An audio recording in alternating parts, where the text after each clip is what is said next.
Hi hello வணக்கம். இந்த வீடியோவில் நம்ம என்ன பார்க்க போகிறோன்னா கத்திரிக்காய் காரக்குழம்பு எப்படி செய்யலாம் பார்க்கலாம். ஈஸியாக சீக்கிரமாக குயிக்காக நம்ம எப்படி செய்யலாம்னு பார்க்கலாம். அதுக்கு தேவையான கத்திரிக்காய் வந்து கொஞ்சமாக ரெண்டு பேர் சாப்பிட்ற அளவுக்கு மட்டும் எடுத்து வச்சுருக்கேன்.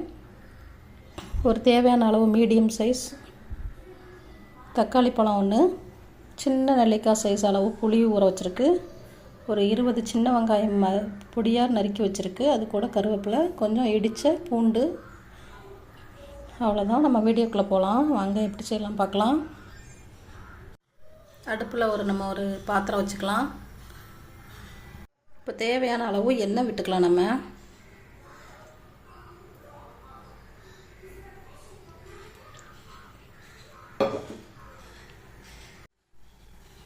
இப்போ இது கூட நம்ம 1 ஸ்பூன் கடுகு உளுந்த பருப்பு, கொஞ்சமாக சும்மா ஒரு வாசனைக்காக நம்ம வெந்தயம் போட்டுக்கலாம். வெந்தயம் காரக்குழம்புக்கு சேர்த்தா டேஸ்ட்டாக இருக்கும். கொஞ்சோன்னு ஒரு 1/4 டீஸ்பூன் சீரகம் சேர்த்துக்கலாம். வெடித்ததும் நம்ம இது கூட கருவேப்பிலை சேர்த்துக்கலாம். கட் பண்ணி வச்சுருக்க அந்த பூண்டு வெங்காயம் நம்ம சேர்த்துக்கலாம்.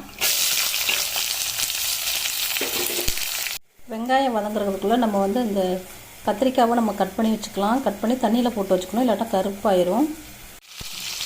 இப்போது நம்ம தக்காளி பழம் ஆட் பண்ணிக்கலாம். தக்காளி பழம் ஆட் பண்ணிட்டு நல்லா வதக்கி விட்டுக்கலாம். நல்லா குழைவாக வர்ற அளவுக்கு வதக்கி விட்டுக்கலாம். தக்காளி பழம் நல்லாவே வதங்கிருச்சு. இப்போ இது கூட நம்ம மசாலா ஆட் பண்ண போகிறோம். நான் வீட்டில் அரைச்ச மசாலா ஒரு 3 ஸ்பூன் ஆட் பண்ணிக்கிறேன். குழம்பு மசாலா வீட்டில் அரைச்சது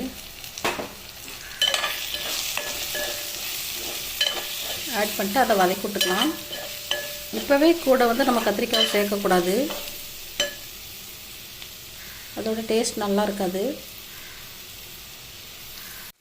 குழம்பு மசாலாவோட பச்சை வாசனை போன பிறகு நம்ம இது கூட புளி தண்ணி ஆட் பண்ணிக்கலாம். கரைச்சி வச்ச புளி தண்ணி.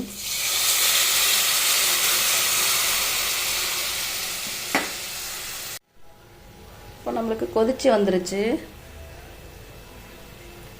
இந்த ஸ்டேஜில் நம்ம வந்து கத்திரிக்காவை ஆட் பண்ணிக்கலாம். அதோடு சேர்த்து நம்ம வந்து உப்பும் போட்டுக்கலாம். தேவையான அளவு உப்பு சேர்த்து நல்லா காய் நல்லா வெந்து வர்ற அளவுக்கு மூடி போட்டு மூடிக்கலாம்.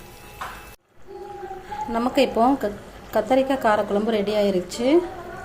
லாஸ்ட்டாக நம்ம கொத்தமல்லி தழை போட்டு இறக்கிடலாம். அவ்வளோதான். தேவைப்பட்டால் நீங்கள் கொஞ்சம் வெல்லம் கூட சேர்த்துக்கலாம். எண்ணெய் பிரிஞ்சு வந்துச்சு. இந்த டைமில் நம்ம வந்து கொத்தமல்லி தழை போட்டு இறக்கிக்கலாம். ஆஃப் பண்ணிக்கலாம். அவ்வளோதாங்க, ரெடி ஆயிடுச்சு. வீடியோ பிடிச்சிருந்தா ஷேர் பண்ணுங்கள், சப்ஸ்கிரைப் பண்ணுங்கள். தேங்க்ஸ் ஃபார் வாட்சிங்.